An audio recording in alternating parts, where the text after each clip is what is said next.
Di situ terlihat Alvin dan Fudora menahan kekuatan sistem Mobius, tapi hasilnya sama saja, tidak berubah.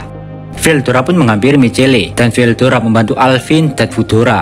Sontak saja Fudora heran, siapa nih datang-datang sok kenal aja anjing. Namun karena kondisi tidak memungkinkan untuk saling bertanya, Alvin pun menyuruh Fudora untuk fokus menyelamatkan adiknya Michele. Sontak saja saat mendengar Alvin seperti itu, Fudora merasa aneh. Fudora pun bertanya, Alvin, apakah kesadaranmu kembali? Tapi bagaimana bisa? Alvin pun menjelaskan jika dia sudah berpikir bahwa hari ini pasti terjadi. Makanya Alvin menggunakan umpan otak sehingga kesadarannya masih utuh. Namun di situ Alvin tidak mau menjelaskan lebih lanjut lagi karena kiamat bakal terjadi jika sistem ini tidak segera ditangani. Mereka bertiga pun fokus menangani sistem Mobius tersebut, tapi tetap saja energi itu tidak berubah menjadi kecil, tapi malah menjadi besar. Ramirez mulai menangis dan Veldora juga pengen menangis. Veldora dan Ramirez sudah nggak tahu harus gimana lagi, Pak. Sistem Mobius itu menjadi lubang hitam yang sangat besar dan tentu saja mengerikan. Di tengah keputusasaan itu, di penghujung hancurnya dunia itu, datanglah lendir misterius berwarna biru. Dia berkata, hoi hoi, apa yang sebenarnya terjadi di sini? Aku hanya meninggalkan kalian selama 1 minggu dan kalian sudah mencoba menghancurkan dunia lain ini, ha? Dan suara menjengkelkan itu adalah sang penyelamat, yaitu Dewa Rimuru.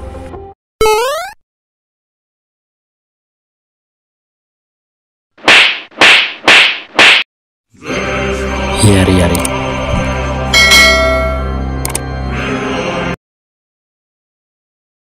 Di alam bawah sadarnya, Michele mendengar teriakan ayahnya, dan ayahnya menyuruh Michele untuk tidak menyerah atau dunia bisa hancur karena sistem Mobius. Sontak saja Michele berjuang agar tidak menyerah pada hidupnya.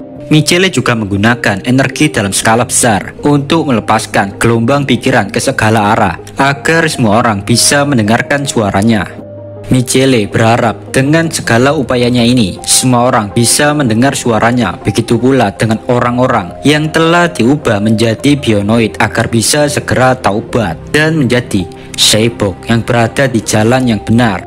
Di lain cerita, tepatnya pertarungan Karman dan Jekyll. Kini Karman memiliki kemampuan daya regenerasi Super Beast. Karman pun membiarkan Jekyll menyerangnya. Namun berbagai macam senjata api dan metode serangan Jekyll tidak bisa menumbangkan Karman. Karman sudah seperti binatang buas yang tidak bisa dikalahkan. Di satu sisi, para anak buah Karman juga sudah menemukan power switch milik mereka yang udah rusak. Mereka mulai bergabung dalam pertempuran untuk melawan Rex dan para pengikutnya. Pertempuran menjadi kacau dan Jekyll bingung tidak bisa mengendalikan medan perang. Sementara Karman juga udah capek ngasih Jekyll kesempatan nyerang. Kini giliran Karman menyerang. Karman melepaskan tembakan Giga Buster. Serangan itu langsung mengenai Jekyll dan Jekyll langsung tepar di tanah. Karman pun menghampiri Jekyll dan dia pun mengayunkan tinjunya pada Jekyll yang sudah nggak bisa apa-apa. Namun anehnya serangan Karman membuat banyak sel-sel khusus dari tubuh bionoid Jekyll hilang. Di satu sisi, di situ posisinya Jekyll masih merem sambil dipukulin Karman, Pak. Entah kenapa saat di posisi sadar atau nggak sadar, Jekyll mendengar suara Michele. Michele menyuruh Jekyll untuk tidak menyerah dan bangkit kembali agar mendapatkan kesadarannya. Alhasil Jekyll pun mendapatkan kesadarannya kembali. Di situ Jekyll berkata, sial. Aku tidak akan menyerah pada tujuan kami yang selama bertahun-tahun. Setelah mengatakan itu, Jekyll menggunakan Buster Knuckle. Jekyll menggunakan kemampuan bionoidnya untuk menangkis pukulan Karman.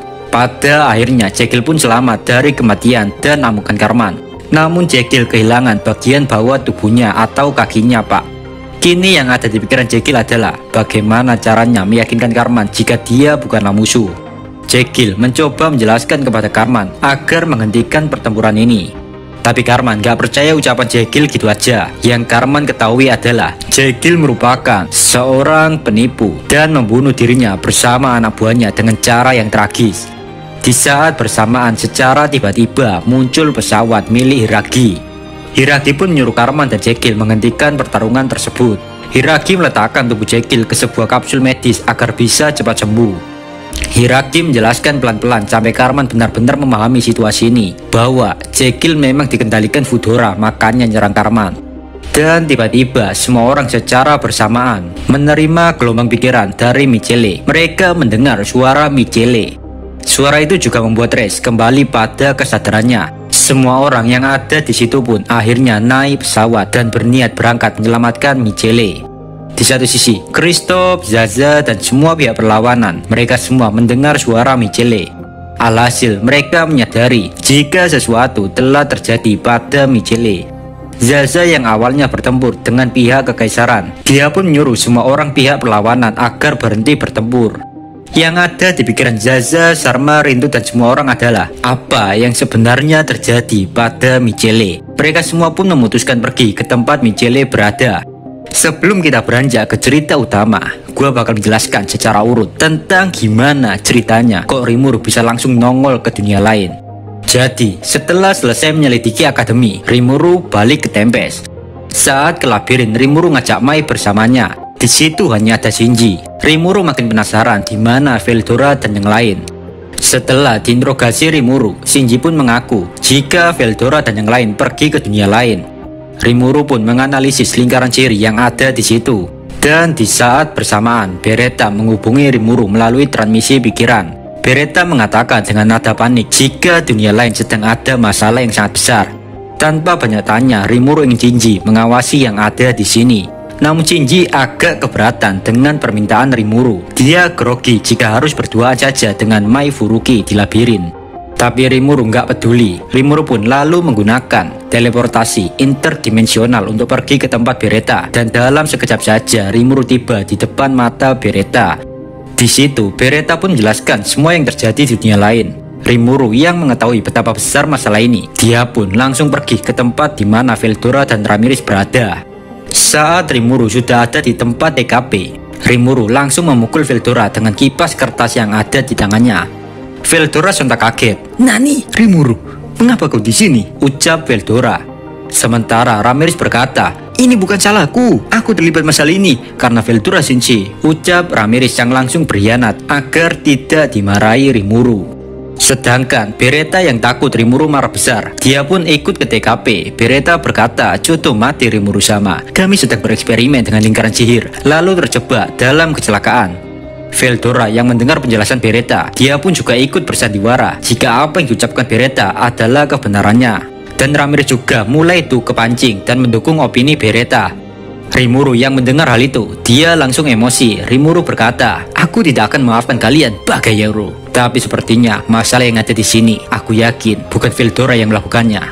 Sambil mengatakan itu, Rimuru melihat dua lubang hitam yang sangat besar. Dua lubang itu menghisap semua materi yang ada di sekitar tempat itu. Di tengah-tengah lubang hitam, ada seorang wanita, yaitu Michele. Rimuru pun bertanya kenapa bisa terjadi hal semacam ini. Veldora dan Ramirez pun menjelaskan jika lubang itu tercipta karena sistem Mobius, yang dimana kekuatannya tidak bisa dihentikan oleh siapapun. Nggak lama setelah itu, orang-orang mulai berdatangan di situ, Pak. Ada sekelompok prajurit bersenjata lengkap dan juga muncul pesawat terbang. Dari pesawat itu muncul seorang pria membawa wanita yang tidak memiliki kaki. Mereka berdua adalah Karman dan Jegil. Jegil berusaha sekuat tenaga berteriak agar Michele bangun. Rimuru yang memahami betapa bahayanya sistem Mobius ini. Rimuru langsung menghentikan waktu. Sejenak Rimuru mengamati sistem itu. Dan setelah dianalisis Ciel merasa tertarik dengan sistem ini. Dan akhirnya kalian sudah mengetahui, mukbang pun dimulai. Rimuru mulai mengangkat tangannya dan memukbang sistem Mobius. Tiba-tiba Veldora bertanya, "Rimuru, apa yang akan kau lakukan dengan itu?" Di sini Rimuru lupa, Pak, jika di dunia yang terhenti, Veldora masih bisa bergerak.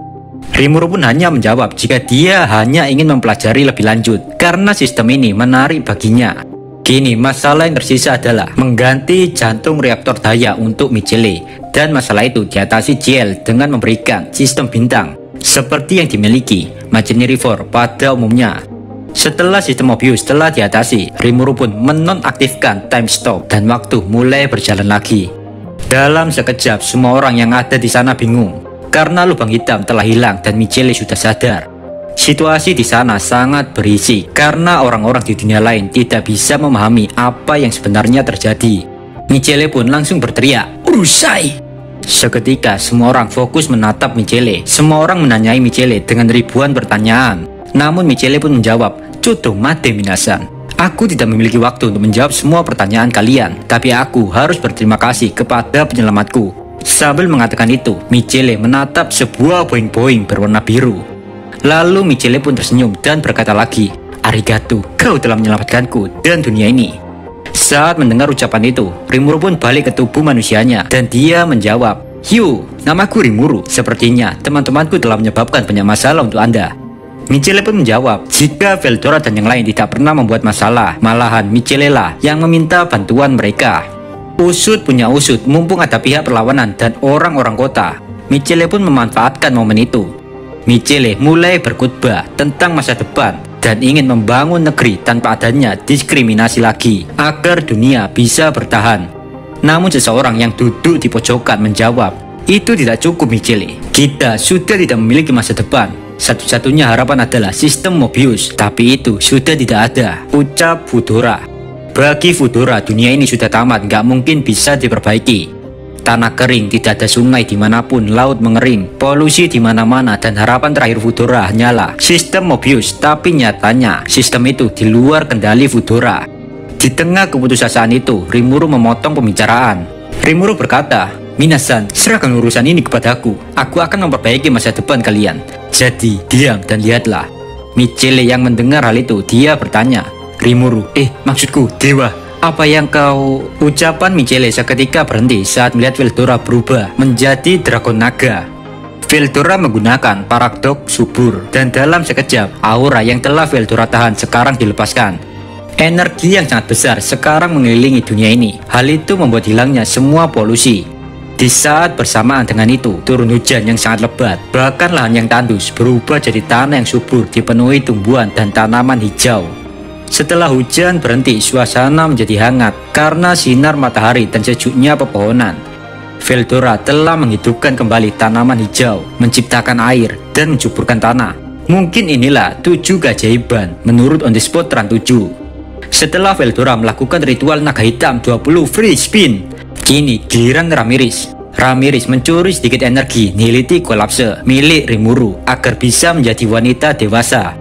Lalu dia mulai bernyanyi. Suara aduhai dedek Ramirez membangunkan Johnny. Maksud gua membangunkan roh-roh yang tertidur, Pak. Efek nyanyian Ramirez membuat dunia lain yang terkutuk mendapatkan kembali penampilan zaman kemasannya. Bunga-bunga mulai bermekaran, udara menjadi kental dan manis. Itu menjadi surga bagi roh-roh yang tidak bisa dilihat oleh mata manusia. Karena aksi Ramirez dan Veldora itu, planet terkutuk ini telah terlahir kembali. Semua orang tidak akan bertarung lagi hanya untuk merebutkan makanan dan air. Semua orang yang melihat hal ini hanya bisa terdiam. Mereka terpaku dengan keajaiban On The Spot Run 7 di depan matanya. Di satu sisi, Rimuru berkata, "Minasan, saya pikir planet ini sudah baik-baik saja. Jadi saya harap kalian bisa memaafkan teman-teman saya atas apa yang telah mereka lakukan. Saya juga memiliki saran. Tentu saja jika kalian tidak keberatan, berikan pria bernama Fudora ini padaku, karena saya akan menghukumnya untuk kalian," ucap Rimuru. Meskipun Rimuru berkata demikian, tapi sebenarnya Rimuru cuma pengen Fudora masuk ke dalam tim peneliti yang dipimpin Ramirez. Ya kalian tahu sendirilah, kalau ada seseorang yang berbakat, gak bakal Rimuru sia-siain, Pak. Itulah filosofi boing-boing. Namun tiba-tiba Alvin berlutut di depan Rimuru. Dia meminta agar Fudora gak dihukum Rimuru. Alvin mengira hukuman Rimuru adalah hukuman langit yang sangat mengerikan. Tanpa persetujuan siapapun, Alvin memulai pidatonya. Yang intinya isinya gini, Pak. Alvin membela Fudora dan Alvin juga mengatakan kepada semua orang jika Kaisar Alspen terjangkit penyakit yang sangat mengerikan dan Fudora membuat Alspen mati suri, bukan mati beneran. Dan di saat bersamaan Fudora sudah mengobati Alspen. Tinggal menunggu waktu saja Alspen bangun, Pak. Alvin sengaja memberitahu fakta itu agar orang-orang tidak menyalahkan Fudora. Sontak saja Rimuru mulai panik karena jika hal itu terjadi, maka Rimuru kehilangan kesempatan mendapatkan Fudora. Rimuru pun berkata, "Jangan khawatir Minasan, hukuman dari dewa tidak semewah yang kalian bayangkan. Tapi saya akan tetap membawa orang ini sehingga kau Michele dapat menjadi kaisar untuk menyatukan dunia ini." Michele yang mendengar hal itu, dia pun langsung berlutut di depan Rimuru sambil menjawab, Saya bersumpah akan melindungi dunia yang telah Anda pulihkan dengan seluruh tubuh dan jiwa saya. Pada akhirnya semuanya berakhir dengan baik. Rimuru juga mendapatkan personel baru di tim peneliti. Slam satu ini emang pembisnis yang sangat handal guys. Setelah itu mereka dipandu ke kota ditemani Michele. Rimuru juga berniat membangun sekolah di dunia lain agar para siswa bisa membantu dan melatih orang-orang. Dan biar nggak lost kontak, Rimuru memberikan Michele kristal komunikasi. Singkat cerita, Rimuru dan kawan-kawan pun balik ke Tempest bersama Fudora. Di saat bersama di dunia lain juga mulai tercipta sebuah legenda yang menyatakan tentang seseorang berambut biru yang anggun membawa naga dan gadis kecil untuk memberikan kemakmuran dunia. Di dalam legenda itu, kaisar adalah orang yang dipilih dewa untuk memimpin dunia. Namun jika suatu hari kaisar atau penerus kekaisaran membuat konflik dan peperangan di mana-mana, maka murka dewa akan datang ke dunia ini. Itulah kata-kata yang tertulis dalam legenda. Hari telah berlalu begitu cepatnya. Zaza kini berada di depan bocil-bocil kematian. Zaza menceritakan kisahnya bertemu dewa dari legenda tersebut, yaitu seekor naga yang bernama Veldora, di mana dia sangat kagum dengan naga itu. Zaza juga menceritakan aksi Veldora yang mengaum sekali saja bisa membuat awan tebal berdatangan lalu hujan dan menghijaukan alam. Sampai saat ini Zaza merasa jika dia adalah orang yang paling kurang ajar di depan dewa. Zaza merasa malu tiap mengingat awal perjumpaannya bersama Veldora. Namun yang selalu ada dalam benak Zaza adalah tawa khas Veldora akan selalu membuat jiwa Zaza tenang dan damai.